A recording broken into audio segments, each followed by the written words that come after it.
Hello guys, nagluto na sa taog manok. Nagbutang na ako sa oven. Yan asay patatas. Butang na ako sa patatas. Huwag ka na ang onion. Tapos lemon. So maunis siya. At unis siyang ukay-ukayon. Kaya kailangan masunog man siya kung dili mo bali-balihon. Nindot ni siya guys. Kaya ako ni siyang gibutang sa oven ba nga ka na ang sa heater siya ba nga oven.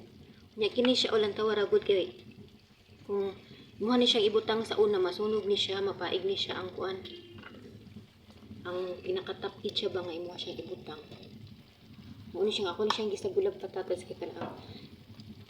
Kung sagulan nimo patatas ba kay nanaman siya kaunon kunya madaghan pud siya. So duha ni siya ka kilo nga chicken wings o kana ang thigh niya ba.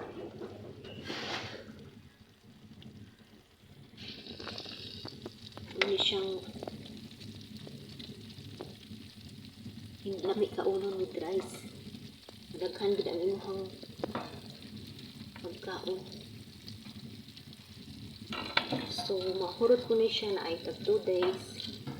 Kasi maabot pa siya og 3 days kaya ako man lang ang mukaon ani.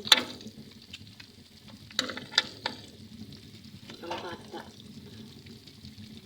Akong pares dili man siya mukaon, dili man siya hilig mukaon kaayo og kanang manok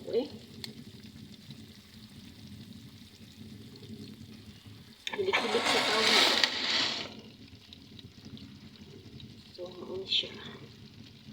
Ako pa ni siyang huwaton nga maluto na gid siya ba, nga mag-brown na gid siya. Muning pagkuan nato. Haon. So ayan lang guys, thanks for watching.